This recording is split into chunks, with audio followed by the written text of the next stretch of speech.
Bill is off tonight. Jury deliberations are expected to begin on Monday. In closings today, defense attorneys tried to portray Combs as a drug-addicted artist for his sexual fetishes, and they tried to paint the relationship between Combs and his former girlfriend Cassie Ventura as a romantic love story and not one filled with violence, sexual abuse, and exploitation. The question now, will the jury buy it? Eyewitness News reporter Darla Miles was in the courtroom. She joins us now live in Lower Manhattan with our lead story tonight. Darla. Well, Liz, this jury has been taking copious notes over the last 7 weeks, and they were very attentive over the last 2 days of lengthy closing arguments, both by the prosecution and by the defense. But now they're going to have to wait until Monday to talk about it.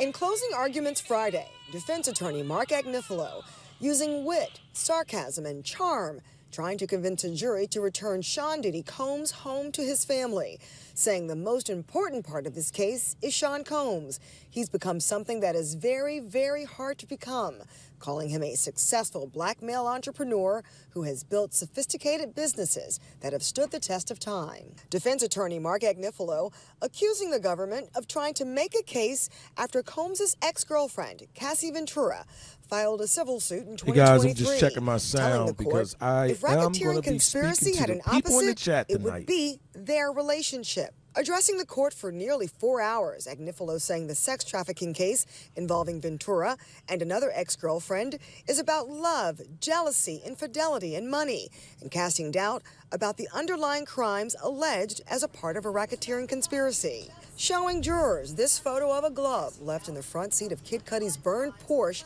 with female DNA, not included in the government's evidence about the alleged arson. That a polygraph examination of a former personal assistant for 5 days, 20 years ago, when she goes home every day, is not kidnapping. And as to the days-long drug-fueled sexual encounters with male escorts at the core of the sex trafficking case, Agnifilo telling the court he's not making any money from this. He's swinging. They're swinging. This is their sex life. But Agnifilo conceded that Combs was physically abusive to Ventura during their 11-year relationship, saying the case was instead about domestic violence. Combs' 6 adult children and his older mother seated 2 rows behind him in the courtroom. He was hyper-focused on the closing. Agnifilo telling jurors, this case is badly, badly exaggerated. It's made up. Now, federal prosecutors had an opportunity. Is badly, badly exaggerated. It's made up. 6 adults. Do y'all hear that? Do y'all even believe that? Seated 2 rows behind him in the courtroom. He was hyper-focused on the closing. Agnifilo telling jurors, this case is badly, badly exaggerated. It's made up. I peeked out. Now, federal prosecutors had an opportunity to rebut defense closing arguments. They spoke for about an hour and a half, and they say basically this was about Sean Combs' world where the word no was not an option, and he just spent his closing arguments Banks, what's good, blaming the government for his lies. We will be back Monday when deliberations begin with the jury. Reporting live. Yeah, tonight I might piss a few people off because I am going to be weighing in, and I am going to be asking people in the chat to share their ideas if they don't mind. But one of the things I will not be doing is trying to pronounce Samuel's last name. That's for sure. I will not be doing that. But let me get to this playlist really quick and get this thing going. Don't nobody care about the show today, Jess. I just want you to know that. It's the last day before vacation. Everybody just floating around doing their own thing. All right, so we're going to start with TMZ. We're going to start with Harvey from TMZ. Put some silence on that. Yeah, we're going to come out the gate with Harvey from TMZ. We're going to see what he has to say, and we're going to go in from there. Now, I expect Harvey from TMZ to say some positive things about Diddy's defense team closing it out because he's actually friends with Diddy's lawyer. You know, he actually is. The other thing is, Marcus says, plus I said this back in the beginning, they are upset about his sexual bedroom behavior. Wow, that's crazy because Marcus's comment that I just pinned almost echoes the sentiments of the closing as expressed by TMZ's Harvey. So let's listen to him for a second. Diddy's lawyer, Mark Agnifilo, went in hard on Cassie and on Jane, and it was dramatic, and the jury received it as such. They were riveted. Mark Agnifilo put on a one-man show. He was animated, he was angry, he was theatrical, and he said that this is a case of prosecutors wanting to go into your bedroom. This is the way he put it. This is not me talking. This is me telling you what Mark Agnifilo said. He's saying to the jury, they're going into your bedroom, meaning you're next. That's what this case is about. He mocked prosecutors, saying that this was a case about baby oil and Astroglide, which has nothing to do with crimes, and that this is a case where the jury couldn't get Diddy on his taxes, couldn't get him on any business issues, so they went into his bedroom and got him because they didn't like the way he was having sex. So that's the overarching theme here. What is really interesting to me is that we have done multiple documentaries on Diddy, on the trial. I think 7 months ago, I interviewed Mark Agnifilo for one of these docs. And Agnifilo told me exactly what he said to the jury 7 months later. So he didn't waver in terms of his approach to this from 7 months ago until now. Even after the prosecution presented its whole case, it was a carbon copy of what he said on the Tubi documentary. And that's why I said to the pinned comment by Marcus Banks, where Marcus says, I've said this back in the beginning, they are upset about his sexual bedroom behavior. And a lot of people were expressing that several months ago. If we go back 8 or 9 months, when the unsealed indictment was initially announced by the feds in the Southern New York Federal District, I don't know the whole title. The point of it being that it was a far stretch to a lot of people that he would even be charged with a RICO Act. And as we know, if you've been familiar with how the RICO charges have been levied against people, it's a far cry away from what it was originally designed for. It's hard to even find cases now, at least that you hear about, that's pushed in front of your face by the media or the politicians or whoever, where the RICO Act or the RICO charges or the statute is actually being applied as its intended goal.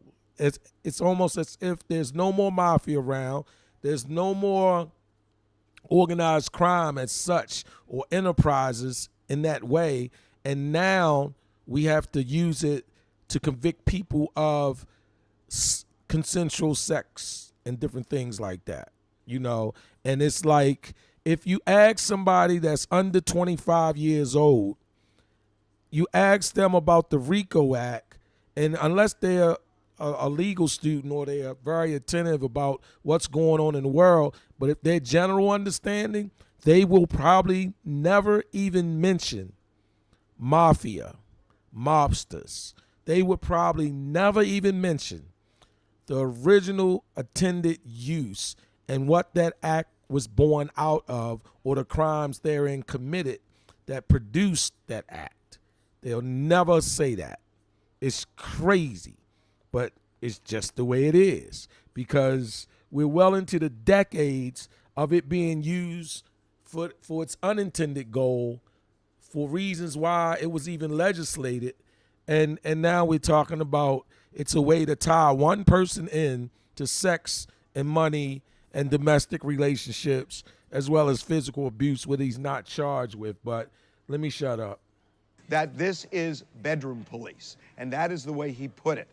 Now, he went in super hard on Cassie and Jane. That seems like a risky proposition, but he did.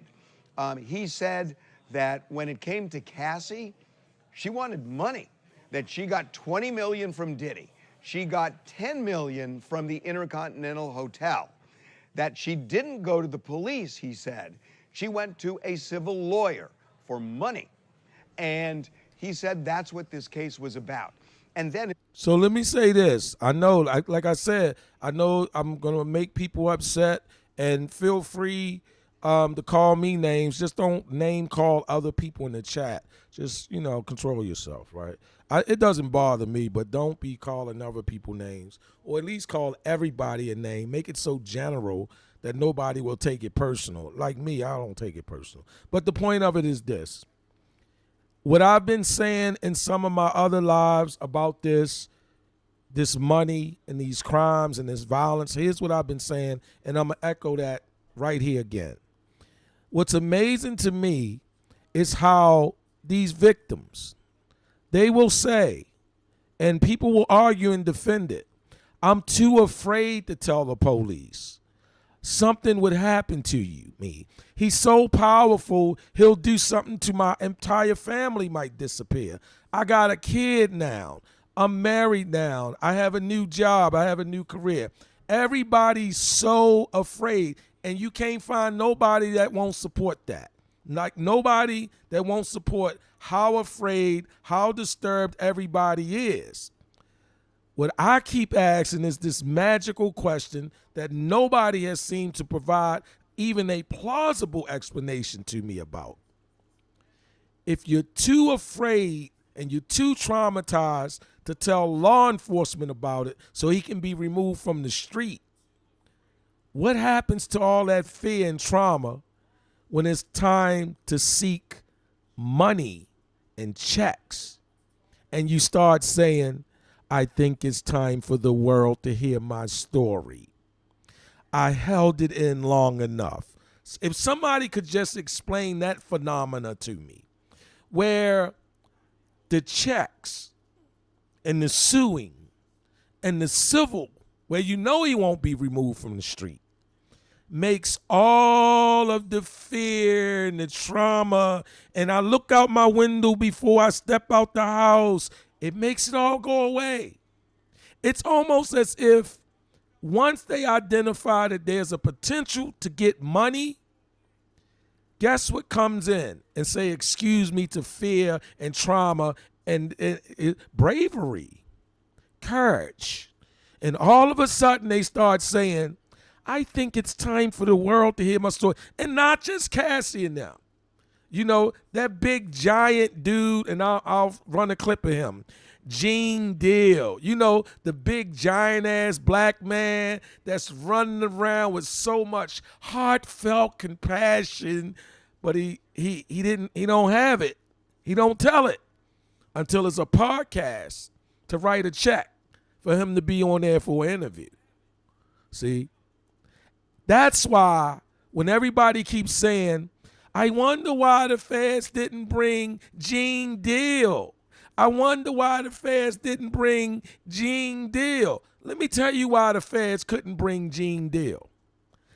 If they bring Gene Deal in there to pour out his compassion and his integrity and his morality and his just high level of consciousness now, guilt, the first thing Diddy's lawyer and I'm going to do is say, weren't you on so-and-so podcast telling that story? I was. How much did they pay you to be on there? Well, they really didn't pay. Nah, did you receive a check from them? Yeah, I did. Wasn't you on Vlad TV? Yeah, I did. How much did he pay you? Okay. How many times you was on? Wasn't you on so? See, that's the thing. That's why when people be telling me, oh, Gene Deal. Oh, man, if they call Gene Deal, he going to tell it all. They can't call him. They can't call him if they want to call him. And the reason why they can't call Gene Deal, even if they want to call him, is because Gene Deal sold his compassion. Gene Deal sold his guilt. Gene Deal sold all this empathy and sympathy, and that wasn't right, and I wasn't going for that, and I couldn't stand that. See, that's why I'm saying to y'all, I'm not just talking about Cassie. I'm not just talking about the women. I'm talking about the Gene Deals and these other people. It's amazing how I have integrity now if I can get a check with it. I will go on an integrity, morality, guilt-tripping tour and sit down and tell my story to everybody who can write me a check because I feel so fucking bad. Back to the victims, though. Let's go back to the victims. The victims, I'm so traumatized. I lose sleep every night. I won't let another man touch me. I don't enjoy sex no more. All of that. They do all of that. And then when they find out they can get money, guess what they all say? I think it's time for the world to hear my story. I can't hold it in any longer. It's time to help others. That's all I was asking. That's all I'm saying. If we remove the money, Diddy not even on trial right now. If you remove the money, there wouldn't have been 34 witnesses. I'm not saying he innocent. So anybody thinking I'm saying he innocent, that's in your head that you hear me saying he innocent. Nah, his ass need to go to jail because he guilty of some of that shit. Okay? What I'm saying to you is, one, he shouldn't be the only one going to jail. Diddy should have co-defendants. Diddy should have other people going to prison with him. That's all I'm saying. Why? How is that organized? We got drug mules, we got hookers. We got people that fly people in, people that fly in. We got people that handle the money. We got people that do this, people that do this. You know why nobody can go to jail? You want me to tell you why? Because if they was to take what Diddy did and make an organizational chart like they do the mobster, the intending goal of the RICO Act, guess who Diddy's right-hand person is? Cassie. You need me to say it again? Guess who right-hand person to Diddy is? Cassie. Cassie ass would be going to jail. That's who would be going to jail. And where's KK? Christina Quorum. I don't have to tell you about that last name, Quorum, do I? Let me say it again. Do I have to tell you about that last name, Quorum? Yeah. Did you ever see her? Did you see the nose? Yeah, I'm gonna leave it there. Now, in the beginning, it's Christine Quorum. Everybody said, Christine called, Christine text, Christine did this, Christine did that. Don't nobody know what Christine looked like no more, right? See, Cassie is the victim, right? She's so much a victim that even when she was left, called herself leaving Diddy, and was with another man, she was cheating, doing freakoffs that Diddy didn't even know about while she was with another man, not with the man she was with, but unbeknownst to the man. All I'm saying, Diddy, the injustice here is all them hookers and hoes got paid. None of them really wanted Diddy to go to jail. So you're not serving any of them justice sending them to jail. They got their money. They did.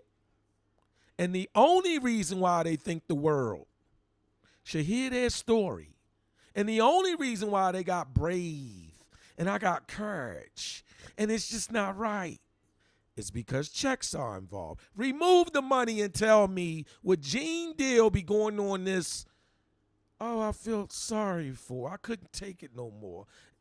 You know, it's so funny when these people tell you how they was right there. They seen the violence. They smelt the violence. They heard the violence. They witnessed the violence. They slept next to the violence. and they never did anything until it was time to get paid. And if you can pay me, now I'm going to tell you about how I didn't like that and I couldn't I'm going to shut up. Again, I don't think he should go home. I think he should go to jail. But Diddy is a victim. You know what Diddy is a victim of? Diddy is a victim of the only one going to jail. Since this thing was so organized over so much time, how is he the only one to go to jail? In just a dramatic, theatrical way. He said that's what this case was about.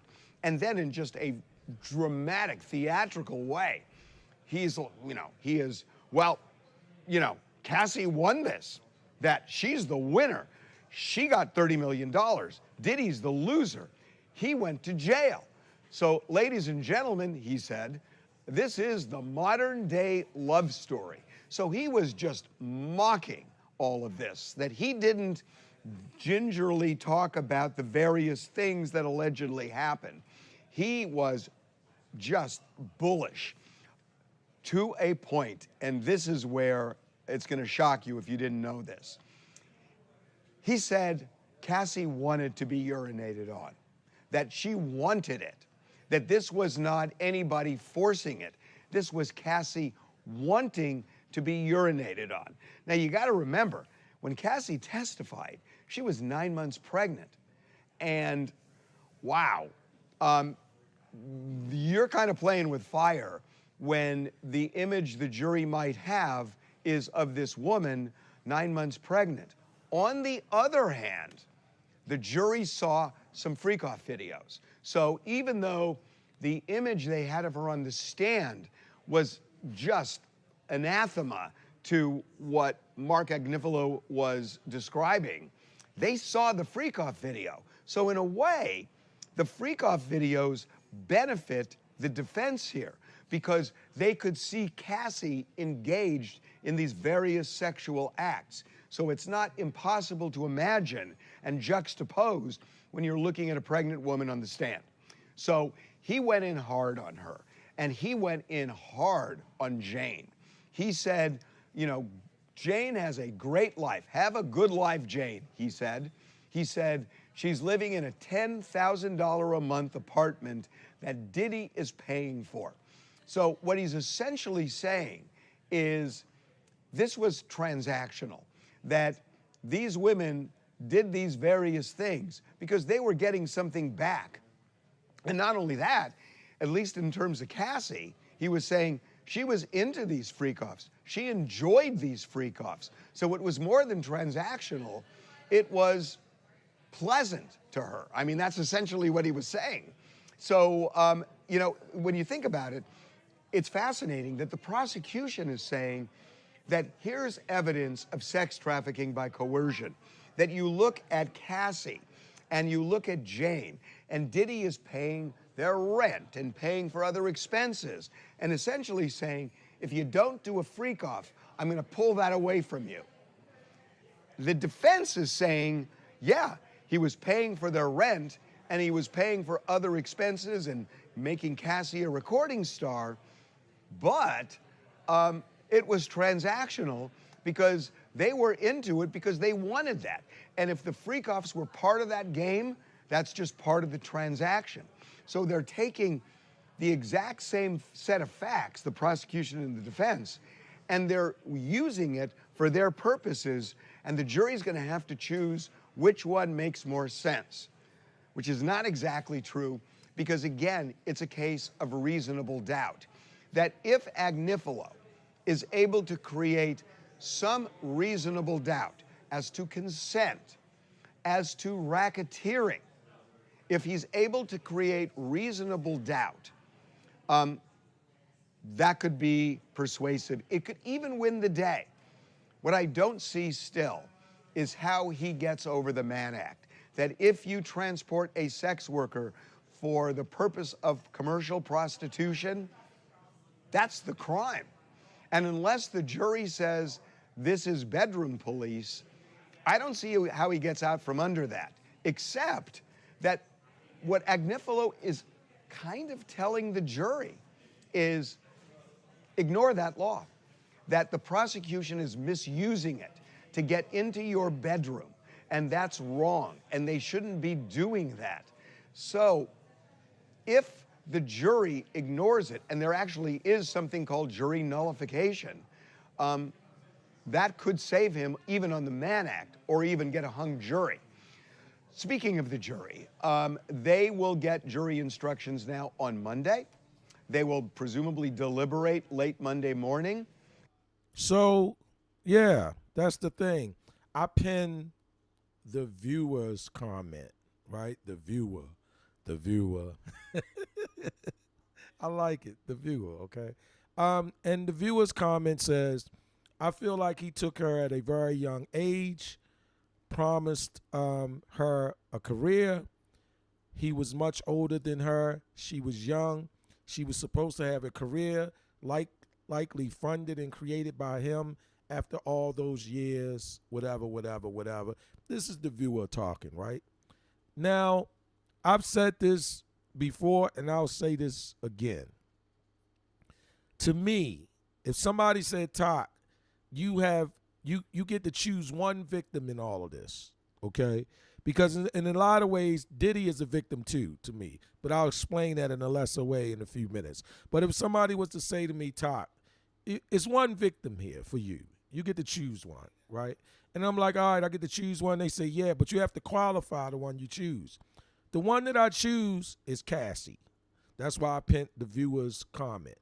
And the reason why I have to choose that one is because a lot of these details about what occurred, when it occurred, who texts what, who texts when, who agreed and who didn't agree, I give Cassie the waiver.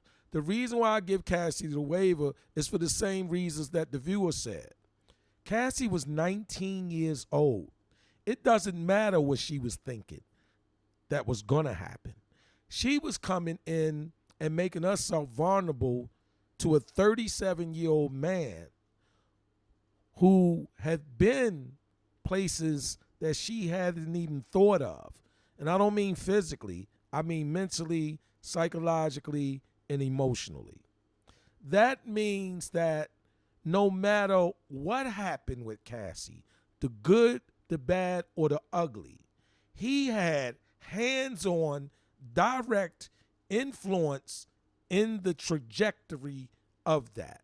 So let's say Cassie really blew up. She really made something of herself. She became a good R&B or hip-hop, whatever she was, star. I think I heard one record on a clip somewhere, and then that was it. But let's say she really made it. Guess what? No matter what Cassie says, no matter what somebody says, Diddy helped with that. Why? The same reason he's hurt with that now. She's 19.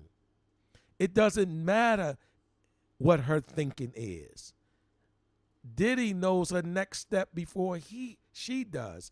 Diddy can orchestrate triggers and events and conditions and thought processes that she can't even make sense of. And before you know it, she's in a vortex.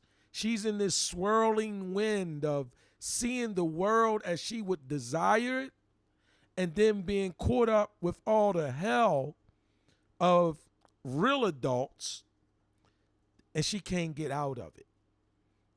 And she's just being bounced around. And now she's in over her head. And it goes from excitement, interest, I'm going to put the work in, and I love this guy, to now I have to survive this, I have to make sense of it, and I probably still love this guy. That shit is crazy. So for me, Cassie is the only real victim if I could only choose one. She is definitely it.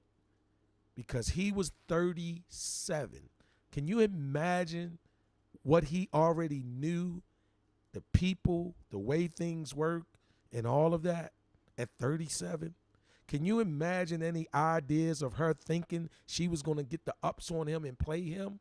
Was just some playground of naivety in her mind that soonly became very terrifying and frantic and whatever else that was for her. But she probably really cared too. So there's just a lot going on there. And so that's the viewer. That's the only victim for me. Yeah, I gotta, that's where I'm at with that. But anyway, the walking and talking with Mr. Green, yawn, U.S. military killers of 17. What? What did you talk?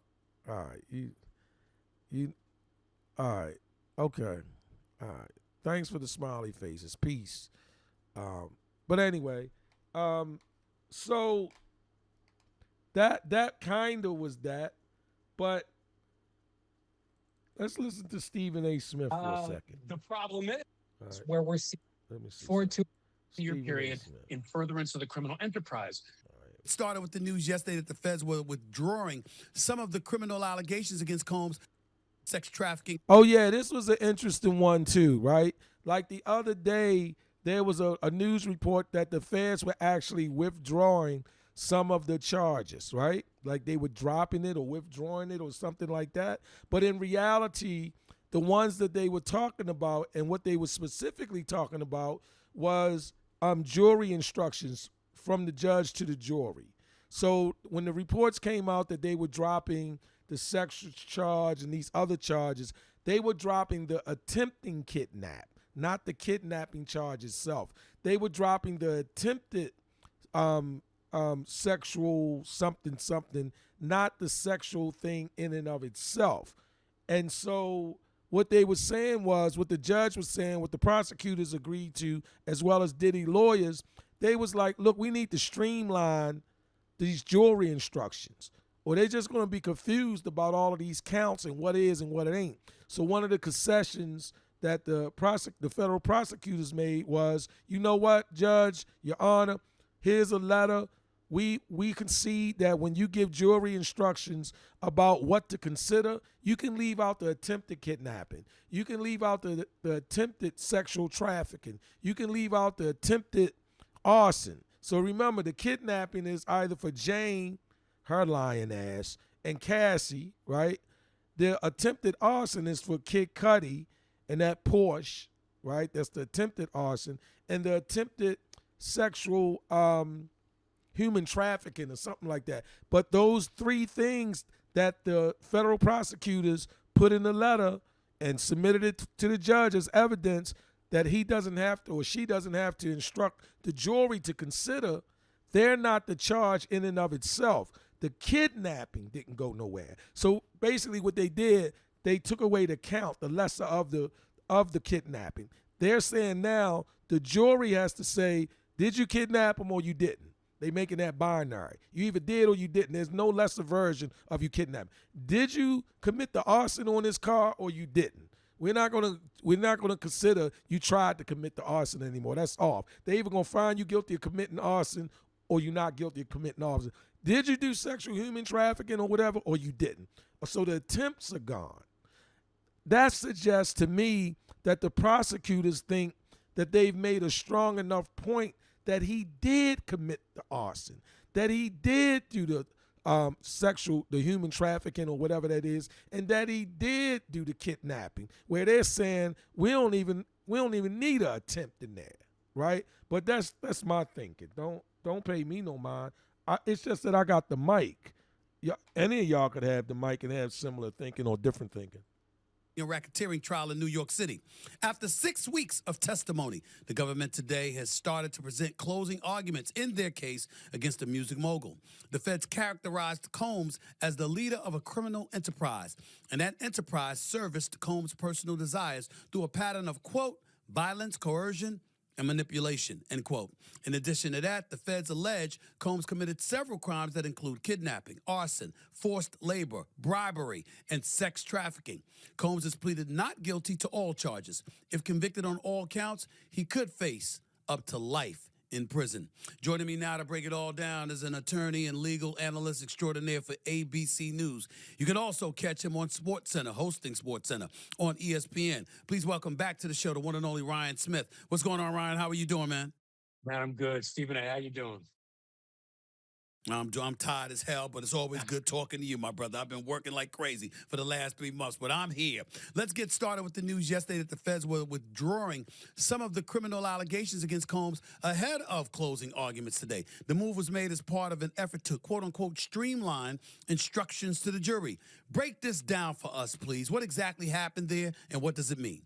They are saying they're not going to argue the attempted arson and the attempted kidnapping parts of this case. Now, I want to specify this does not apply to the arson that's being alleged against Kid Cudi's car. So that's one that I think a lot of people know about, that they've heard about, that's attracted a lot of attention. That's still going to be part of what they're arguing. But what they're trying to do, this kind of, to me, relates more to the RICO case than anything else. In a RICO case, which is the big charge against Sean Diddy Combs, you get to bring in all this evidence, all this information. You're trying to basically say Diddy and somebody else or other people, maybe his entourage, other people in his orbit, got together, committed two crimes, at least two crimes in a 10-year period in furtherance of the criminal enterprise. But the problem is they've offered so much information in this thing that they have to try to streamline things for the jury. They have to, this is why in this kind of case, closing argument becomes everything. Because you have to take all this evidence, all this information, all these witnesses, and you got to show that RICO. You've got to show that others got together, they did these two crimes or more in this period of time. But after you start throwing in attempted arson, attempted kidnapping, and you don't think you have a good case against that, you run the risk of the jury saying, well, I don't believe those things, so I don't believe the whole thing. Instead, they're focusing a lot on bribery as some of the crimes committed. They're going to probably talk about Kid Cudi's car. They're talking about things like drugs and things like that. All these things are the crimes they're saying are part of RICO, are part of the sex trafficking. And they're doing this so that jury of 8 men and 4 women ages 30 to 74 don't get confused in all this information. Yeah, but you say they're doing it not to get confused. What about those who would argue that they're trying to modify their allegations and their accusations against Sean Diddy Combs because they didn't make a strong enough case, and now they're trying to cover themselves? What about those who believe that?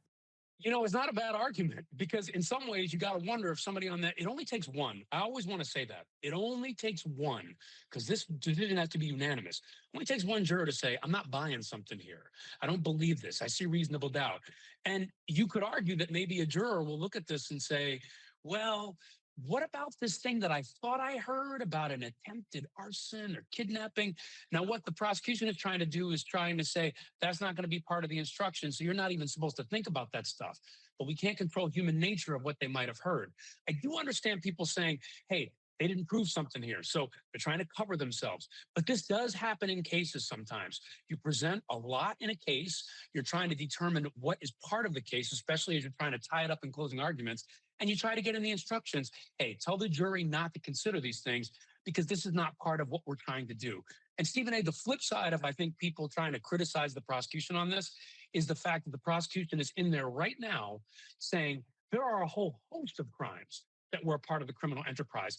We don't need those two because we got scores of others that Diddy did here. And so that, to me, says the prosecutor is just trying to say, we don't have to consider everything we've talked about, but we have a lot of stuff that he did wrong that's criminal that we can still convict him on. And jury, you should look at that. But Ryan, what really, really resonates with me, man, is that it's been 6 weeks of testimony, and then the defense has its turn, and they don't put on a single witness. It's almost like they're saying, we ain't worried about this. This is nothing. They have no case against us. Why should we even waste our time? That's how they're coming across right now, Ryan. It's not a good sign for the prosecutors. And in some ways, this is something I love talking about when you talk about juries. I think sometimes people look at that and they say, well, that's a problem for the defense. They got to put somebody on. They put Diddy on. First of all, the last thing you want to do is put him on the stand. That's a last-ditch effort. We have no chance. We got to go for this. And that's not where they are right now. But more than that, you're right, Stephen A. They're trying to portray to the jury, we got this. There's nothing to see here. And we're going to show you that in our closing arguments. You know what I found interesting? The thing they did present in the 23 or so minutes they had was the loving text messages between Cassie and Diddy. That's the defense trying to restate one very important thing in all of this, consent. That's the defense's whole case, consent. Yes, he might be a bad man. Yes, you might think the freakoffs are terrible. Yes, you might even think he's an abusive man.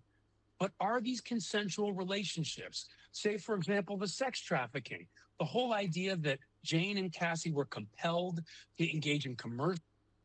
Yeah, so Brian Miguel or Miguel, I'll stop with the last name. I apologize.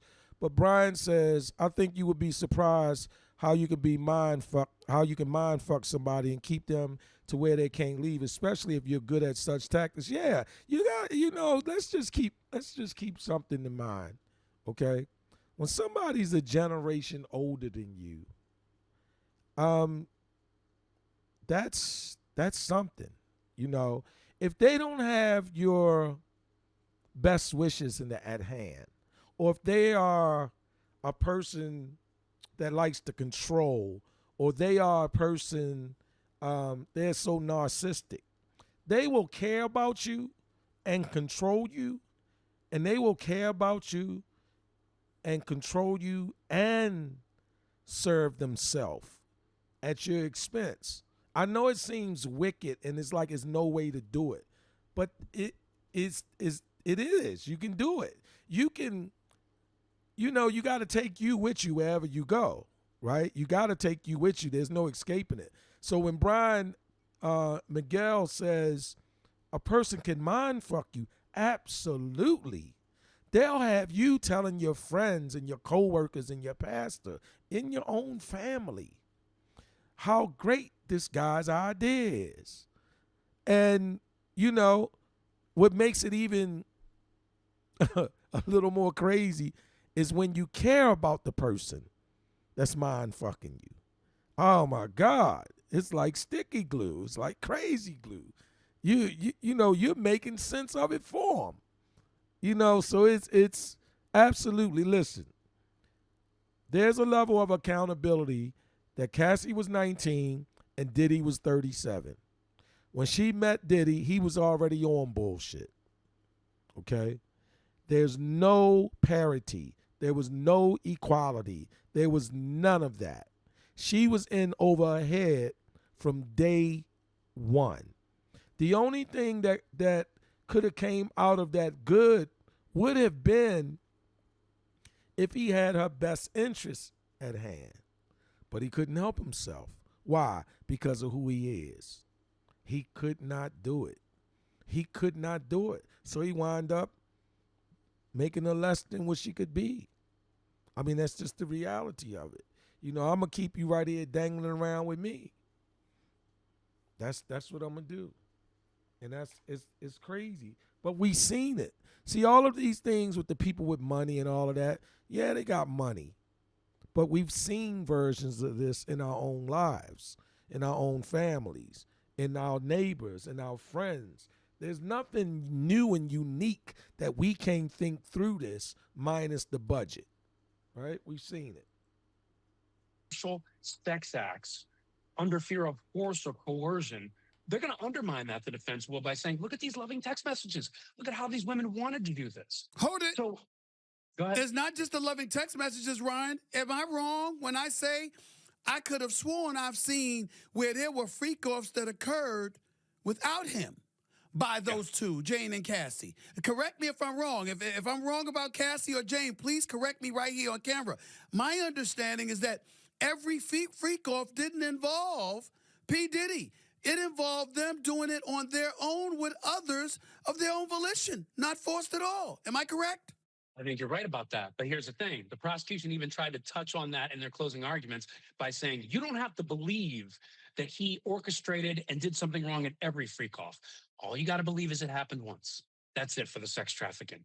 All you got to believe is it happened once. No, it's true. So in other words, hold on, Ryan.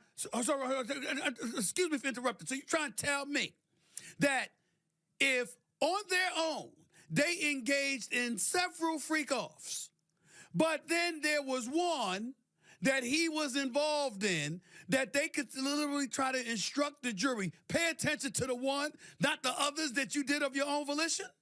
No, they're saying this. Here, I get what you're saying, but here's what I'm saying they're trying to show the jury.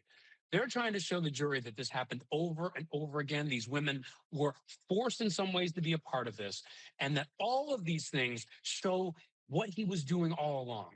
And what they're trying to show to the jury, though, is maybe something that you're reflecting a good point. You're reflecting the point of somebody might look at one of these freak-offs and say, where's Diddy in all this? They, even in their closing argument, said, you don't have to believe that every single freak-off was him threatening violence or coercion. Just once, either to Cassie or Jane. That is sex trafficking because it's an act of sex trafficking. It's an act of the predicate offense of sex trafficking they're trying to forward here. So I get your point, but they're trying to battle that point as we speak in the courtroom by saying, we offered all this evidence. We offered all this evidence to show you the world that he created in this criminal enterprise that he was in charge of. But you don't have to believe that every single moment he was threatening violence, every single moment he was threatening coercion. It can be once, it can be twice. And if you see that, you have to convict him. But your point is a good one. What about the once, the twice? No. What about the once or twice or 5 times or 10 times they did it on their own? Listen, I'm not trying to get him off. So I just wanted to jump in there for a second because I've seen this over and over again. Now, I pinned Wayne Gatlin. Am I saying it right? I pinned Wayne Gatlin's comment because I don't know. Wayne just has a lot to say for whatever reason. And to be honest with you, a lot of it does make sense. The reason why I pinned what I just put up of his, Wayne Gatlin says they're not gonna call any young girls or boys because nobody was trafficked. There's no videos that confirms that this is all hearsay, and he's absolutely right. Wayne is absolutely right. Every time I see a live about Diddy's trial, people in the chat, what about all those kids? And I always say, do you think for 1 second the way the feds done stretched this out that they wouldn't bring the kids if they were kids? They trying to make us believe that hoes wasn't hoes and dope fiends and crackheads wasn't crackheads. They trying to make us believe that some of them don't have a little nymphomaniac in them. And you think for 5 minutes, if they were kids, oh, they just not saying nothing about kids? Man, you on something. Y'all, you tripping, whoever think that. They going this far. They selling us this story to convict this man of RICO Act and give everybody else immunity? And you think they wouldn't charge him with kids? Please. Where's that? Where the kid thing at? Where's that? Since everybody want to holler kids. Yeah. Most people holler the kids when the rest of it don't even make sense to you more, because that's all that would make sense. Where's the kids? Because every time you look at one of these adults, they consented.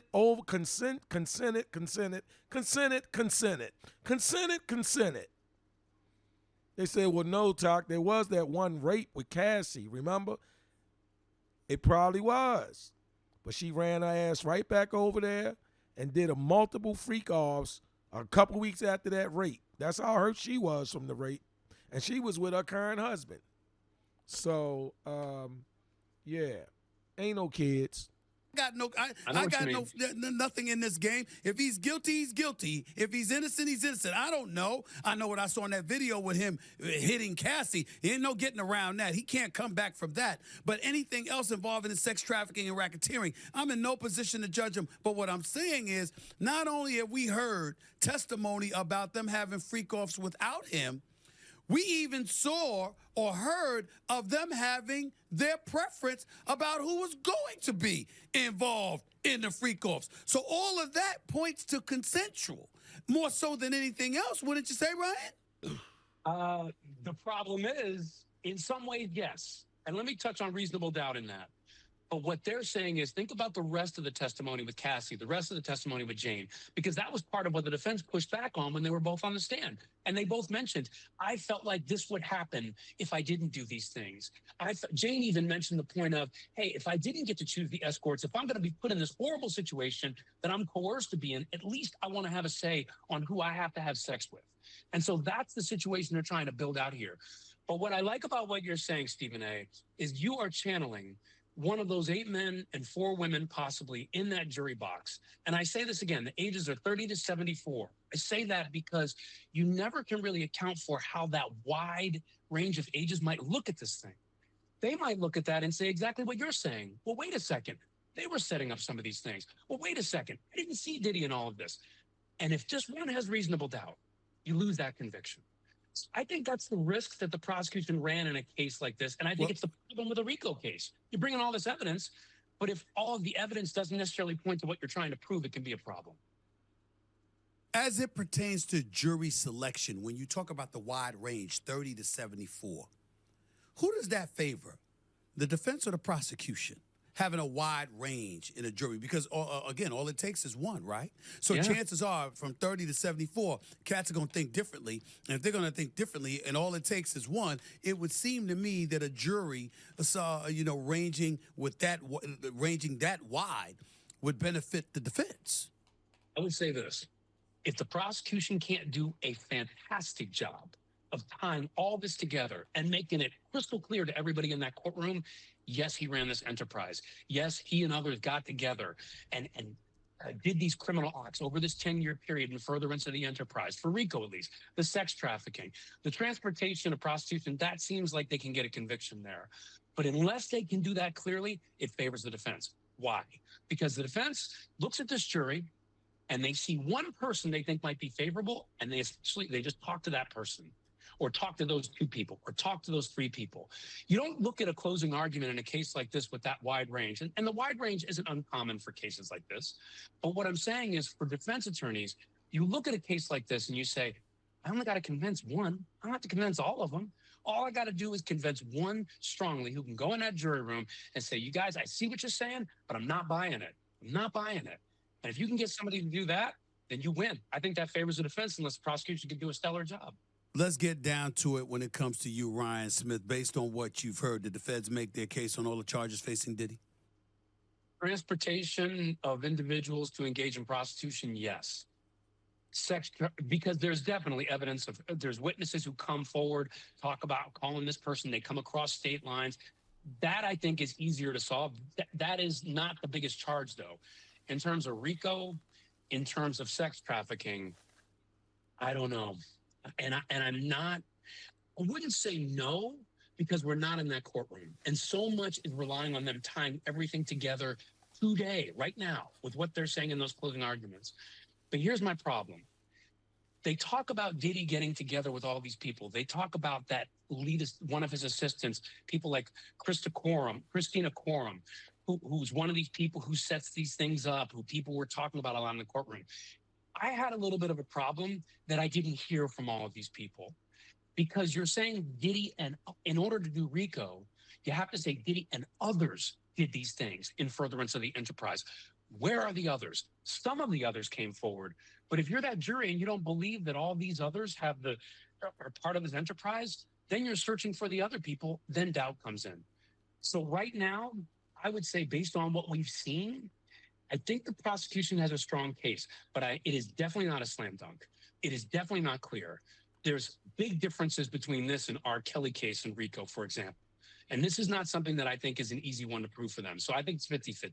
Jury deliberations, how long you anticipate this could go? Because the trial could end, whether it's tomorrow or it could end by Monday, and then jury deliberations kick in. How long do you anticipate that'll take? Can go days. But I'll say one thing. What's going to be interesting to me, and what I think people should keep an eye on, will the judge give the jury this case on Friday? It's a very small point, but sometimes when juries have a case on Fridays and they really want to go home and they really want to be done, they rush it. And you could have a verdict on Friday. My sense here is the judge might have them start on Monday, so they're really thinking it through and being thorough. And if that's the case, I think it could go on for days. And it's mostly because of that RICO charge. I think it is a very complicated thing that prosecutors have to do here to tie it all together to prove that case. And I think we see clearly, look, Stephen A., we can look at this case, no matter what you think. We see that Diddy is a bad guy. We see that he did bad things. But are they criminal things? Are they criminal things? That's a key question. Are they criminal things? Okay. Wayne Gatlin says, or even grab his sons and adopted one We all know what happened to the adopted one's father between him and Diddy. But still, if people really want to know what's happening, get the people in the videos. Oh, you're talking about Albie Shore, right? His son. Yeah, I think that's who you're talking about. And then Albie Shore having some stroke or being poisoned or something like that. But I pinned Peter Z. Peter Z says he going to do some time, most 5 years, right? Now, here's the thing to keep in mind, and Wayne, you probably know this, American isness. Is it isness? That's slick as shit. Probably knows this. A lot of you guys probably know this, right? You know, the federal time is different. The federal time, he's not charged with no state charges. It's all federal, right?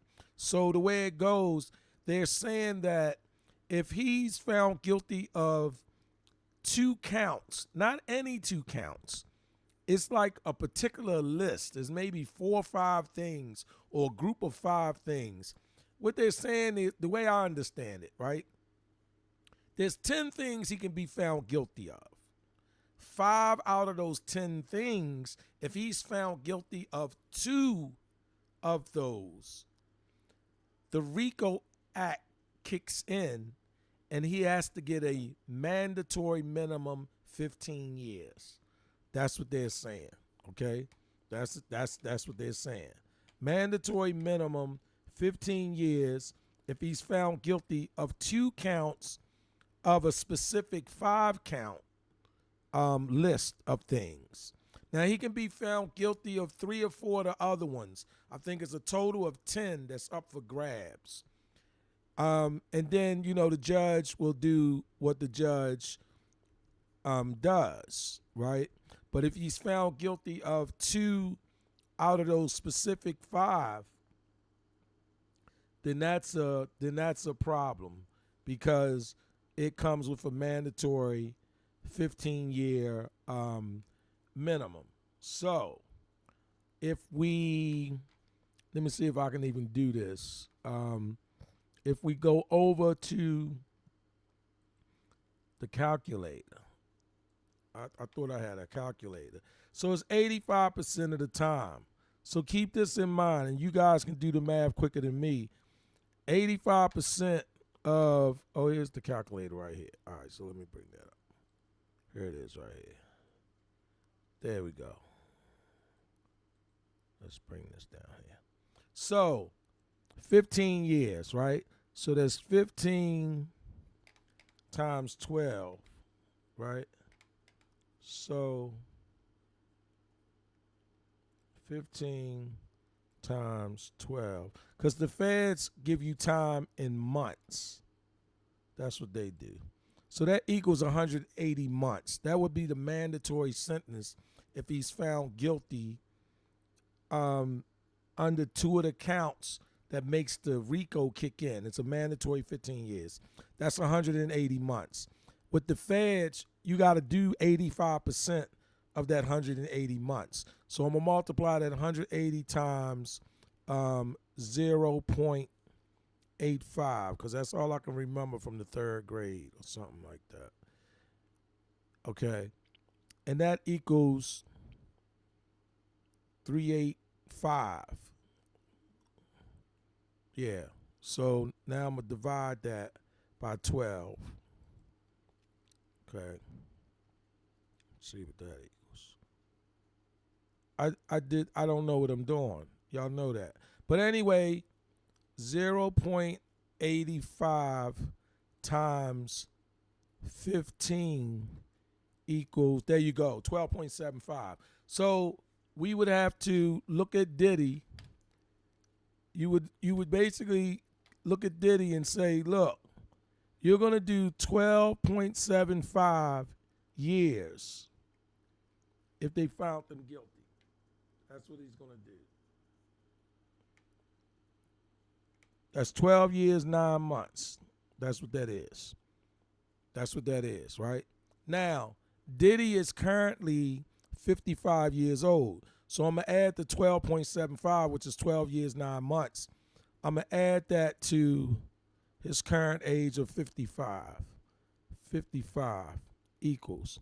That means if Diddy is found guilty of 2 of the counts that makes the RICO Act mandatory minimum kick in, he will not be home. His earliest, other than getting it overturned, sentence reduction, his earliest come home would be at the age of 67, almost 68 years old. That's what it is. That's why it's really important that, for Diddy's side, right, that whatever they find them guilty of, no matter how many counts they are, it's not 2 of those counts that makes the RICO kick in. That's what it is. Even though he's charged under the RICO, everything isn't going to make a mandatory minimum kick in. And the other part of that is, I don't know if the judge has some leeway, even though the judge has to sentence him to a mandatory minimum of 15 years, that doesn't necessarily mean he has to serve that. That just means what the sentence is, right? So Wayne says,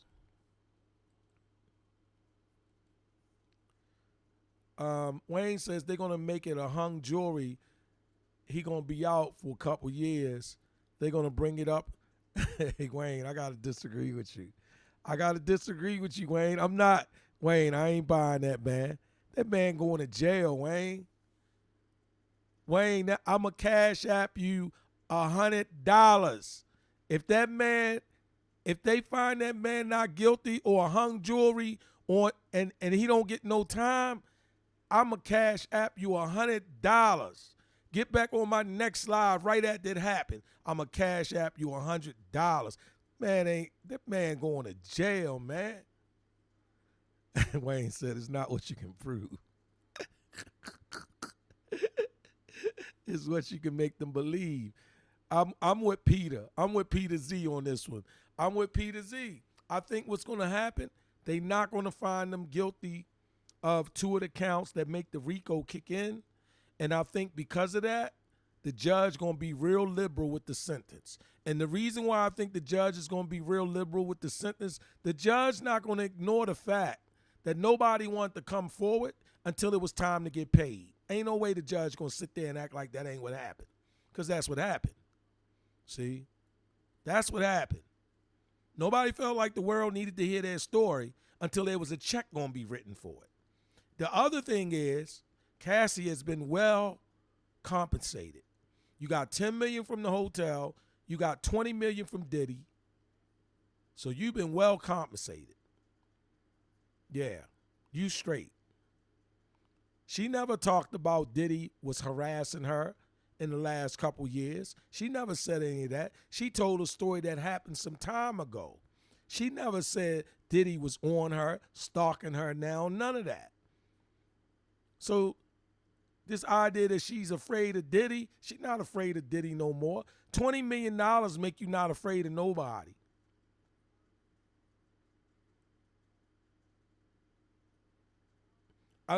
All right, so America is necessity. The judge ain't doing. Nah, I'm with Peter. If they don't find them guilty, of 2 of the counts, which will make a mandatory minimum of 15 years kick in, I'm with Peter. If they found them guilty of the other stuff, the judge probably give them about 5 years, no more than 7, knowing that he got to do 85% of it. I'm with Peter. Tiffany C says, nah, those ladies were scared of him. They came forward when he was in custody. All right, but Tiffany, you do know that Cassie got that money way before custody was discussed, right? You do know that, right? She's paid already. She got paid like quick. She got $20 million when custody wasn't even being discussed. Wasn't nobody talking about custody or arrest when she got paid. Wayne Gatlin says, looking at all the black hip-hop artists who had the RICO case, YFM, Lucci Young, Thug, they sat down and came home. Young Thug, you can't use Young Thug. You can't use You can't use Young Thug because they did a deal with the judge. Young Thug got 40 years.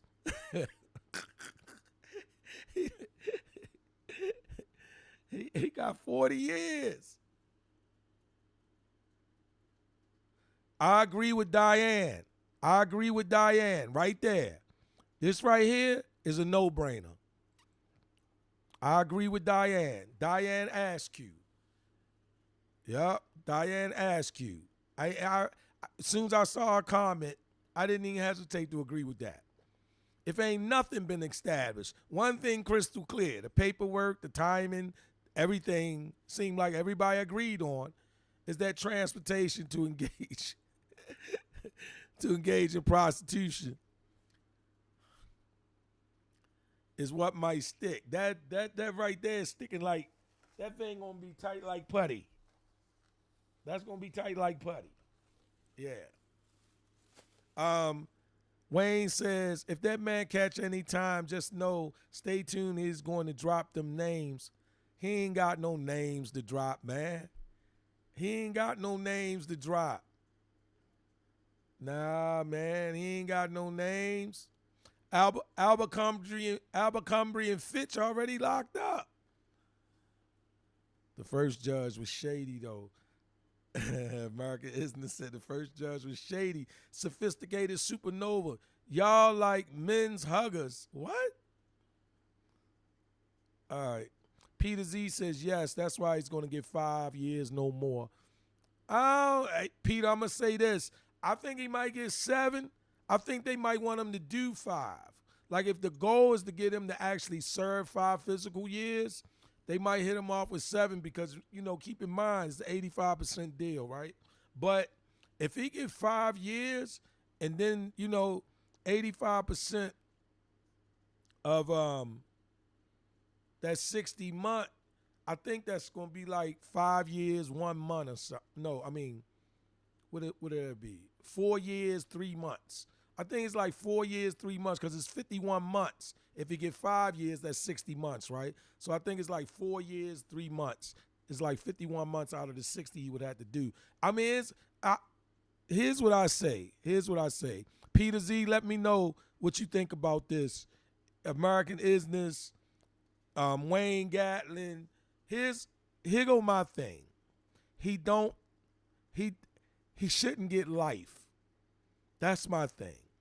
Go to jail, but he shouldn't get life. What's life? Life is 20 years.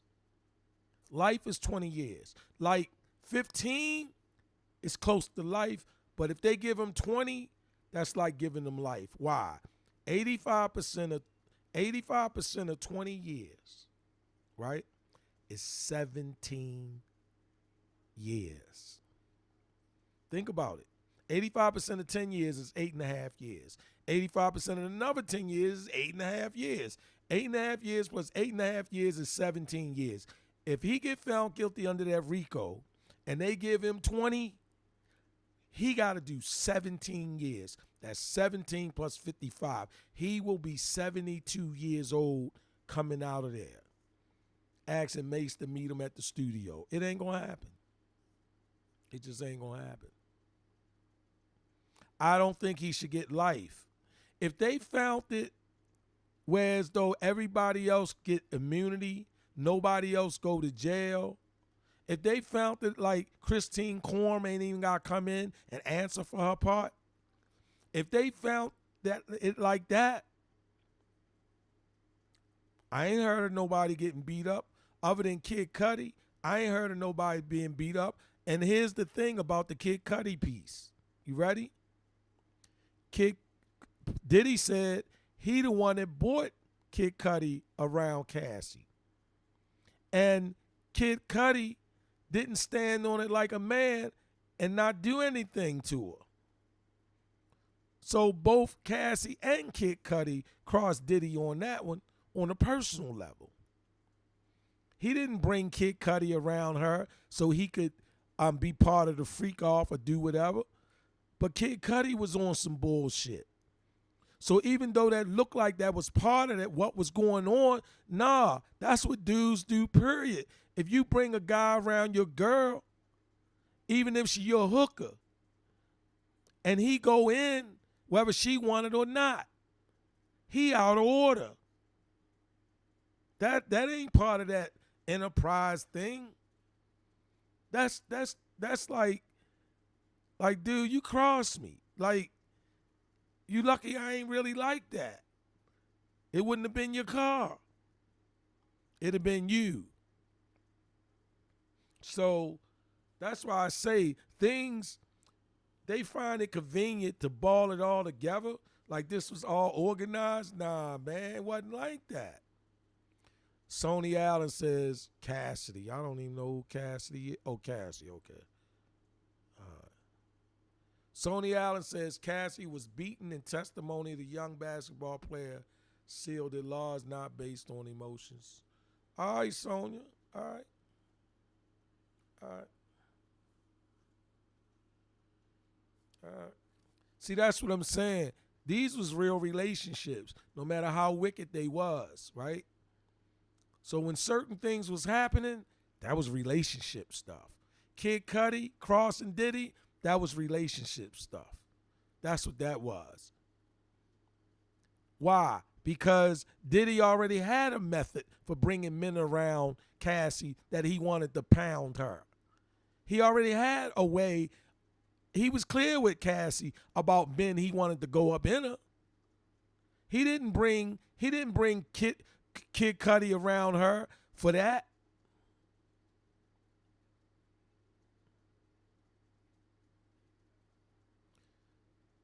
Abel Salazar says, what dad would let his daughter sit through a trial where a woman would testify against his rapes, kidnappings, and drugging? I'm going to say this to you. Abel, is it Abel? Like Cain and Abel? Is that what it's like? I'm going to say this to you. My only response to you is you make a good point. I ain't even got to answer. You make a good point. Now, I understand why they might have did it, but that ain't got nothing to do with what you just said. What you just said, you make a good point.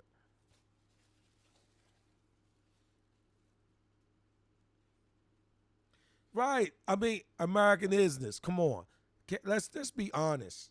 Cassie was a victim because of the age difference. She was in over her head, but she was also a hoe. Let's be clear. She's a hoe.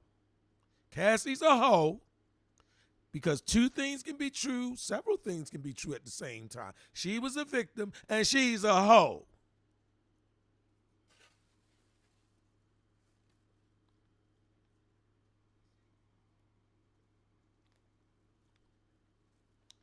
Cassie was fucking soon. She catch somebody not looking. She goes somewhere and fuck somebody.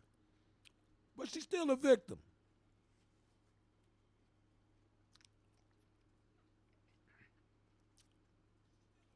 Yeah, she's still a victim to me.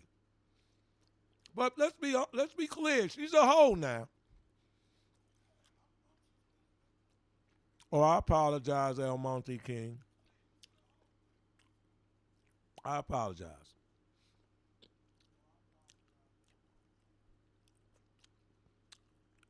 Now, hold up, Miss K. I got to pin that, Miss K. That's a good comment to go right behind Abel Salazar. Miss K says, Diddy thinking of himself like always. That's why he had his daughter. You know what, Miss K? I'm going to have to go with you on that. I'm going to have to go with you. There's no way I can say, no, that's not it. Don't nothing me say, no, that's not it. That's that narcissistic shit.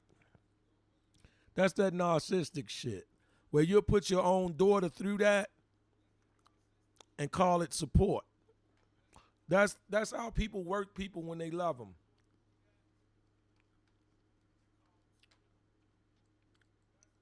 More than 1,000 bottles of baby oil and Astroglide and drugs for personal use. Wow, sounds like a big party. The defense claps back in its closing argument today in Sean Diddy Combs' criminal trial, mocking the prosecution for the highly touted seizures by federal agents in the raids on the mogul's homes. Agents seizing what defense suggests sounds like a Tuesday trip to the local drugstore for Team Combs. The defense today suggested the trial is a farce and that evidence failed to prove any criminal conduct by Combs, but rather highlighted the swinger lifestyle and a modern love story that the record executive enjoyed. I'm criminal defense attorney Sarah Azari, and this is Serving Justice, where we break down this crucial final day before the jury begins deliberations in a trial that has captured the nation's attention. I'm joined today by famed trial attorney and my friend Joe Tacopina, who has defended just a few high-profile clients of his own during his very illustrious career.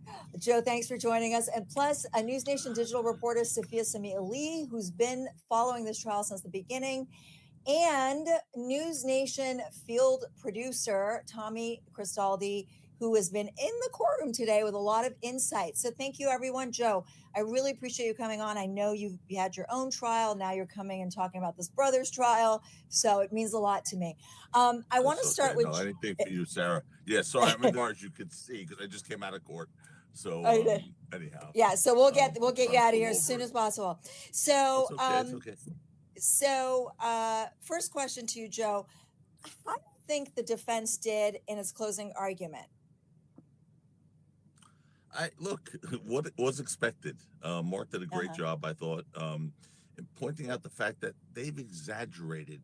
Look, they're trying to take his lifestyle, which is certainly odd, certainly unappealing to many, if not most, certainly criminal activity involved, and turn that into a racketeering enterprise. And that's, what the defense has been saying all along. I mean, yes, he has this ridiculous sort of fetish thing going on. He has these freakoffs where he likes to watch, his girlfriends with other people.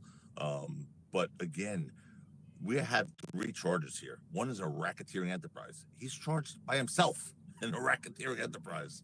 I mean, and what's the enterprise? Bad Boy Records? They're not a criminal enterprise. I mean, the guy on top may have committed crimes. That doesn't automatically make an organization a racketeering enterprise.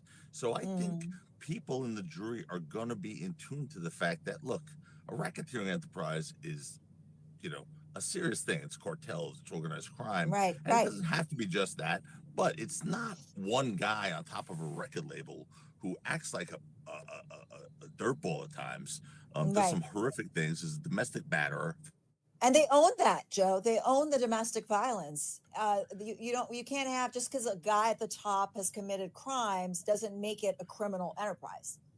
It doesn't. And that's what the defense is saying here. I mean, they're really pointing out the fact that there's not been evidence of a criminal enterprise, a racketeering enterprise. There's been evidence of a guy who owns a major record label, an organization, who's done some bad things, who's done some criminal acts, who's done drugs, who's been a domestic batterer.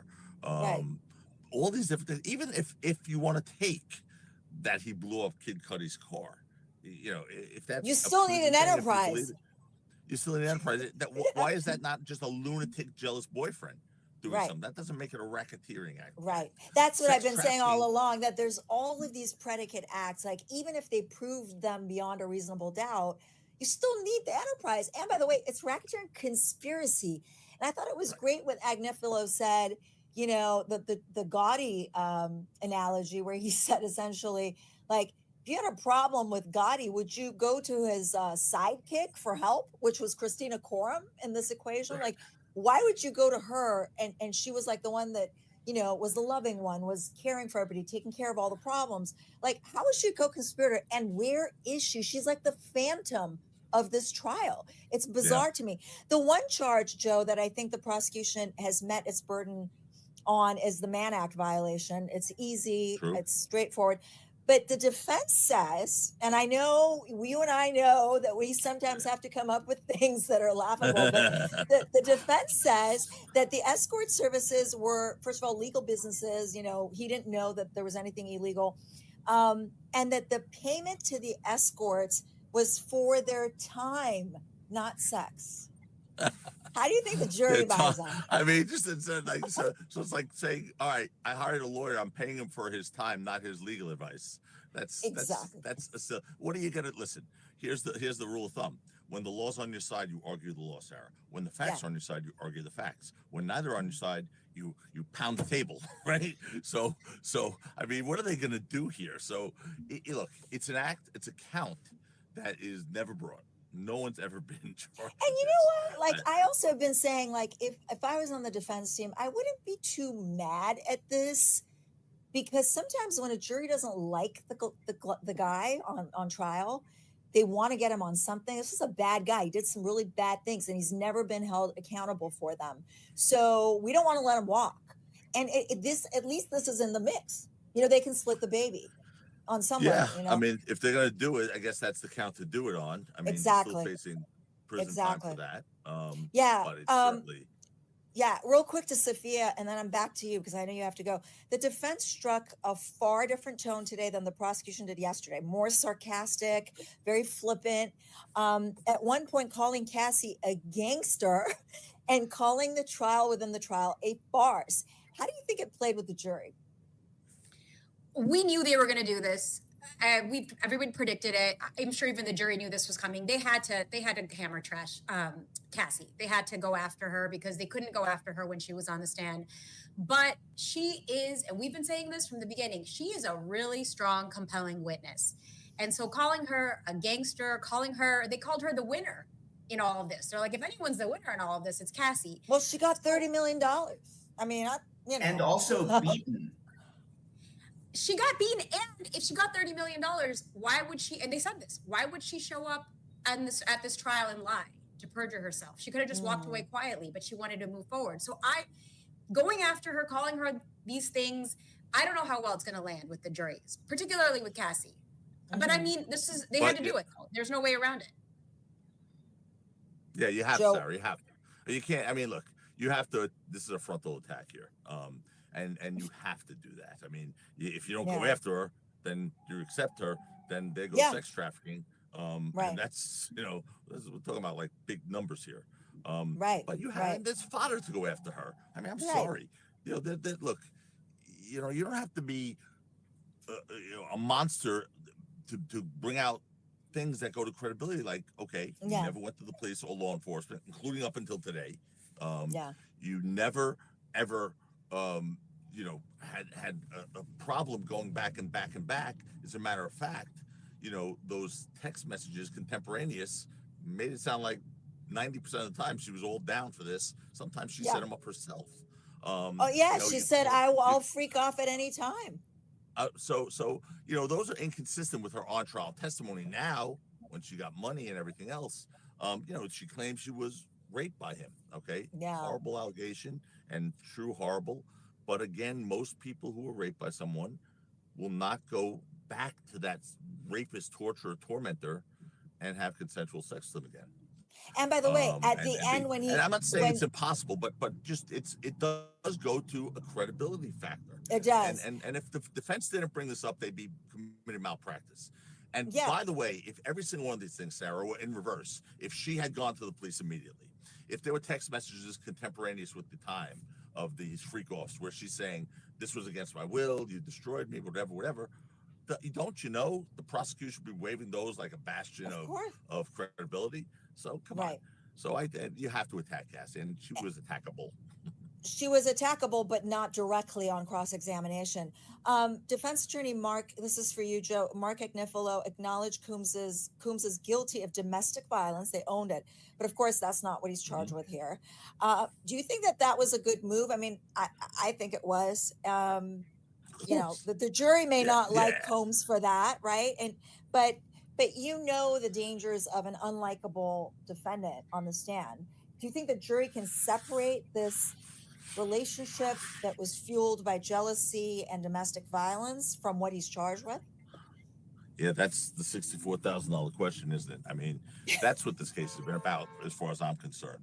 The prosecution, as far as I'm concerned, has really gone through large steps to prove this guy to be a horrific human being. doesn't necessarily fill the void where the evidence should be of racketeering enterprise or sex trafficking. But they want the jury to dislike him so much that they'll maybe soften the standards. And that's not how we're supposed to do it here. He is unlikable, but you never know, because there are some jurors who could be like, yeah, okay, he's a piece of garbage, but come on, this is wrong. I mean, what they're doing to him is wrong. And if you get one of those and a hung jury happens, you know, and I think it takes one person. You know, I thought it was a really brilliant move when Agnifilo just mocked the raids of his homes. He's like, oh yeah, the streets are now safe from Astroglide. You know, like what? You took a bunch of baby oil and Astroglide and personal drug, like, you know, small amounts for personal use. Like, what are you doing? You made this huge big deal in press conferences and, you know, with the media. And so I think that really kind of toned it all down. Tommy, I always love your read of the jurors as they're hearing these closing arguments. Did you note anything specific about that African-American female that was nodding? Yeah, totally. The News Nation field producers have collectively started calling her the smirker, because for the duration of the entire trial, she's been kind of smiling and nodding along with a lot of what the defense has offered as their attempts to undermine these witnesses' credibility. She's really been buying into it, especially I noticed it during Jane's testimony, during Bonna's testimony, and I certainly noticed it during the closing argument today. She was struggling not to laugh when Mark Agnifilo was saying that the streets were safe from Astroglide, like full on biting the inside of her cheek, trying not to let out a laugh into the courtroom. She was nodding along, certainly. Many of the jurors smiled and laughed when Mark Agnifilo was talking about how basically this was just Diddy and Jane were just doing homemade porn, and they found these escorts on these websites and they tried to emulate it, and he seemed confused about the logistics of pornography websites, and the jury was laughing. There were times when I think he took it a little too far with his tone today, but I think the conversational approach really landed. The homemade porn went to what argument exactly? The freakoffs were. Yeah, it was related to basically saying no. The videos that exist of Jane, that was because that was what they were into. That was a big part of their lifestyle, was what he was arguing, and so the jury was laughing at that. This same juror nodded when he said, "This is all jealousy over a yacht." It seems to me that she doesn't buy into stuff regarding Jane in particular. She seems a little bit more sympathetic to Cassie. She was nodding along, almost a satisfied nod when it was mentioned that Cassie walked away with $30 million. I think regardless, I'm not in a position. Like she thought that Cassie deserved the money, basically. I think so. But I do want to say, I'm not in her head. I don't know what she's thinking. It is totally possible that she is laughing, but is thinking, maybe she's laughing because she thinks the defense is being ridiculous. I think, though, that if there's going to be one juror that is going to be the holdout is her. Jury, yeah. It's her, for sure. Was the fact that his family was in the courtroom, was that sort of unnoticed by the jury? Do you think it made a difference in terms of this guy's a family man? Mark Agnifilo pointed to them. He started this morning. He said, here are 6 of his 7 kids, and the only reason the 7th isn't here is because she's a baby, and he drew attention to it. And yesterday, I think it was yesterday, one of the alternate jurors walked in, and I saw him mouth to himself, oh, geez, there's a lot of people in here. Well, a lot of people were Diddy's friends and family, Sean Combs' kids, the mothers of some of his children. Today, Fahim, his security guard, was there, which was crazy because we've heard him named all throughout the trial. As a co-conspirator, yeah. Right. And today he was sitting in the gallery with the rest of the family. So I think that I don't know that necessarily had an impact on the jury. I didn't necessarily see the jury glancing over in their direction. And I didn't really observe too many reactions from his family today, one way or the other, in the way that I kind of did yesterday. But they were definitely there, and they were certainly a presence. Yeah. And by the way, tonight, I believe King Combs, Diddy's son, posted that Kanye's dropping a song about Diddy and freeing Diddy. So that's going to be kind of interesting. I'm sure that in the lyrics should influence the jury. Then there you go. right, exactly. Yeah, exactly. So Joe, this goes to all of you. With you first. The jury gets the case on Monday. Guilty or not guilty? Starting with Joe on each of these counts. Okay, Sarah, I love you, but that's like reading tea leaves, right? I mean, Yes. Someone is Come in on. the courtroom there. Your analyst is in the courtroom saying, okay, what he thinks and all that stuff. But I've been in the courtroom. I still know what the hell's going on with the jury. I Because know, but you get the lady just who's smiling and laughing and doing all that. She could be like, yeah, you're so damn guilty, but I'm going to have fun with, you just never know. I know, but So if to you me, were gonna, okay, if you had I'll a crystal call it. ball, Okay, so I'd say not guilty racketeering, not guilty sex trafficking, guilty Mann Act. not guilty on sex trafficking on both of these women, right? Is that what you're Yeah. saying? Yes, Okay. because I don't think Okay. it's a sex trafficking case. But Right. No, I agree with you. I just think there are two instances of instances of coercion, one by blackmail and one by force, that are really bad because they're in the context of a freak off. But I did like the way that the defense sort of neutralizes the freak off into like homemade porn so that this looks less like sex trafficking. But I could see how a jury could go the other way. Cassie's a toss up for me, but Sophia, your verdict. Okay, so I'm going to stay with what I've said before. I think we're going to be guilty on prostitution. We are going to be not guilty on sex trafficking for Jane. Guilty on sex trafficking for Cassie, not guilty on racketeering. And Tommy? Definitely guilty on the prostitution charges. That much is easy. I think that the rebuttal did a good job of trying to tie together the racketeering. I think that this idea that there was no enterprise is a shaky one, but I think that ultimately he'll be found not guilty on even that. after Joe explained it. Yeah, I mean, they address it. He's like, you can't run an enterprise by yourself. Yeah, but they Tom, address. you are not on my jury. You are not on my next jury.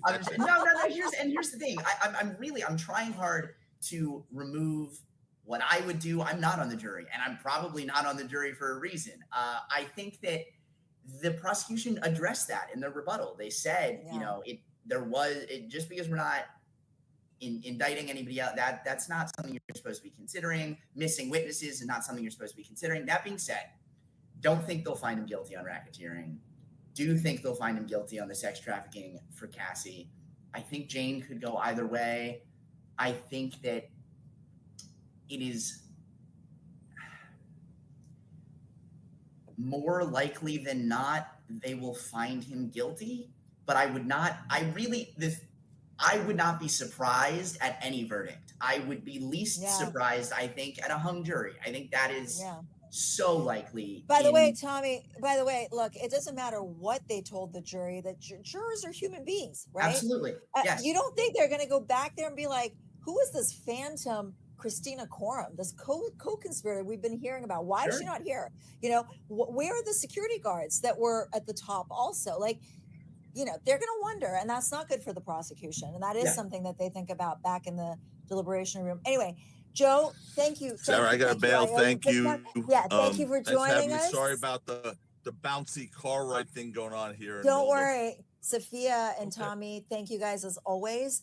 And to our viewers, thank you so much. Have a wonderful weekend. We are on this. We're on this through the verdict and all of Diddy's problems till the end of time. So we will be